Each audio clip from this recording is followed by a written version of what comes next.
So dito guys, kumita tayo ng $5.99 dito sa ating content monetization at pwede pa pong madagdagan yan, depende po yan sa sipag po natin sa pag-upload. What's up sa inyo mga katropa? Kamusta kayo? At kamusta naman ako?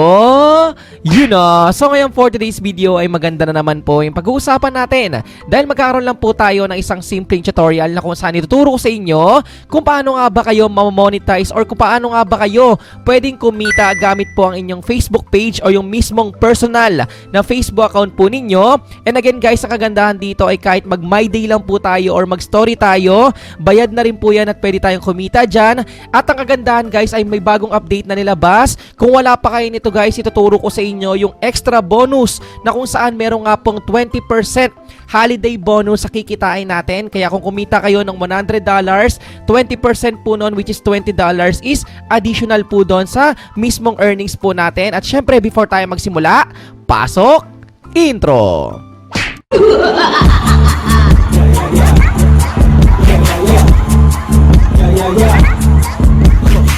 Yes, sa video nga na ito ay tuturo ko nga po sa inyo yung mga bagong update or yung kailangan nyong gawin para mabilis kayong ma-monetize o kung paano nga ba kayo pwedeng kumita gamit po yung mismong Facebook account po ninyo. So maraming ways guys, and syempre kasama na rin po doon yung pinakita ko sa inyo kanina na 20% holiday bonus. At syempre before tayo mag-start ay congratulations nga po pala sa maswerteng nanalo ng libreng GCash.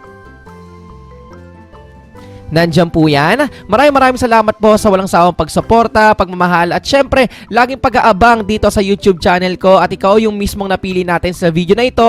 Mag-comment lang po kayo dyan ng solid and syempre kung ano yung comment nyo dyan, nababasa ko po yan para kayo po yung next na mapipili natin sa giveaway natin. Nandiyan po yan sa may comment section sa baba. Baka ikaw na yung next at ngayon simulan na po natin, okay? So dito guys, sabi ko nga sa inyo ay maraming ways nga po or yung mga tools na pwede nating gamitin or yung mga tools na yan ay malaking tulong para magkaroon tayo ng earnings dito. So click muna natin yung professional dashboard natin. So pwede nyo pala akong i-follow dito sa Steve Mart De Castro kung makikita ninyo. Meron tayo dyan as of now almost 100,000 followers. So pwede nyo kayo magpaturo sa akin dyan. Message nyo lang po ako, okay? So dito naman guys, kung makikita ninyo, punta tayo dito sa tinatawag na monetization. Yan, dito sa monetization guys, kung makikita ninyo, may nakalagay dapat dyan na monetization status na your profile is earning money. Para naman po doon sa mga personal Facebook account yung gamit ninyo at hindi Facebook page, syempre make sure lang po na i-click nyo yung tatlong bilog sa gilid, which is yung settings doon sa menu. Then syempre i-turn on nyo yung professional mode. Okay, so make sure lang po na naka-professional mode kayo para makapag-earn na rin po kayo sa iba't ibang tools na nakikita po natin dito. Okay, so dito guys, unahin natin dito sa stars, merong subscriptions, and syempre yung bagong update nila, which is yung nagustuhan natin, yung content monetization. Ito, yan, pakita ko na sa inyo saglit which is yung earnings natin ay nakukuha po dyan sa mga pictures, sa stories or my day po natin na dati hindi tayo kumikita dyan, sa mga long form or short videos, text, and also mamaya papakita ko sa inyo kung paano nga ba ito nag-work, okay? So meron din po tayo diyang tinatawag na storefront, affiliate partnership, which is meron akong separate na video niyan, pwede nyo panoorin yan, and yung partnership ads, okay? So dito, pag-usapan po muna natin yung content monetization.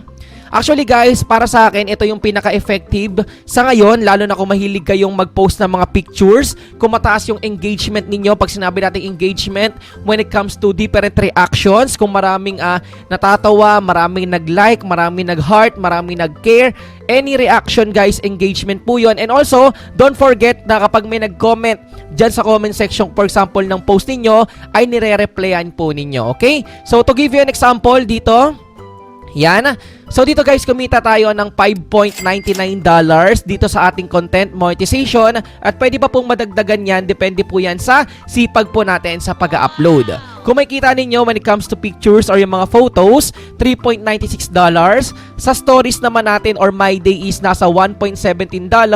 Yung videos is nasa almost $1. At kung makikita ninyo guys, ay ito po yung pinaka-breakdown. Imagine guys hindi pa ako masipag mag-upload nito. Depende na rin po yan sa pag-post ko. Pero imagine guys, kung masipag-sipag kayo ay mas malaki yung potential na kitain po ninyo, which is depende na rin po sa atin yan, okay? Ang kagandahan lang dito sa bagong update, lalo na dun sa mga nalilito, Sir Steve, paano nga ba tayo kikita dun sa stories, okay? Kung kayo po ay na-monetize na or meron kayong tool na tinatawag na content monetization, katulad po na nakikita nyo dito, ay mas maganda po yan dahil nga automatic po, guys. Kapag nag-MyD kayo, marami kayong viewers doon, ay mas maganda po yung kikitain nyo dito sa stories, okay? Dito naman, pakita ko sa inyo sa photos, yung mga pictures, guys, pakita ko sa inyo. Yan, kapag nagpo-post tayo dito ng mga pictures, yan, for example, ito, yan, may picture kami with a celebrity which is si Sir E.A. Guzman. Shoutout po sa'yo. Yan, for example, meron ako ditong 100 reaction, meron diyang 45 comments and 6 shares. Kung makikita ninyo, ang ginagawa ko dito, guys, ay sa comment section, pwede ka ditong mag-reply. Yan, for example, yan, i-replyan natin yan. Yan, may kita ninyo, nag-re-react din tayo doon sa mga comments nila, which is a form of interaction or yung engagement na tinatawag. So don't forget na lahat po yan is nakakount po yan at nakikita po yan ni Meta or ni Facebook, kaya malaking bagay po yan na makipag-interact din tayo doon sa mga followers natin or sabihin nating mga kakilala, kaibigan or kapamilya po natin, okay? So dito naman, ayan, balik tayo dito. Kung kayo po ay nabigyan ng tinatawag. So dito guys, in case lang na meron kayong tinatawag na 20% holiday bonus, kagaya po nito, may nakalagay po dyan na extra bonus. Ibig sabihin guys, yung kikitain natin from December 1 to 31 this 2025 before matapos, ay madadagdagan po siya ng 20%. So to give you an example, kung kumita po kayo, sabihin na nating ng $100, ang 20% po nun is $20. So, ang total na kikitain mo, dapat $100 lang, pero dahil nga may bonus tayo dito, ay magiging a total of $120. Okay? So, kung makikita nyo dyan guys, ang duration lang niya is nasa December 1 to 31. So, ito yung parang pa 13 month or yung pa bonus talaga ni Meta. So, nakadepende po yan. Again guys iba-iba po yung nakalagay dito dahil yung sa iba merong up to $100, merong up to 200, may nakita pa ako up to $2,000.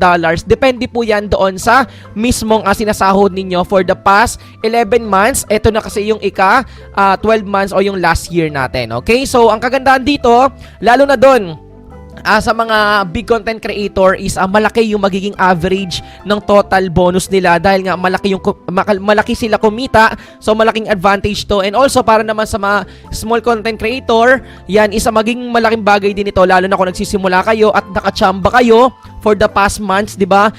Magiging maganda rin yung mismong holiday bonus natin. Okay? So don't forget na i-activate nyo ito kapag nagkaroon kayo dahil sayang naman po yung 20% na extra bonus. Okay?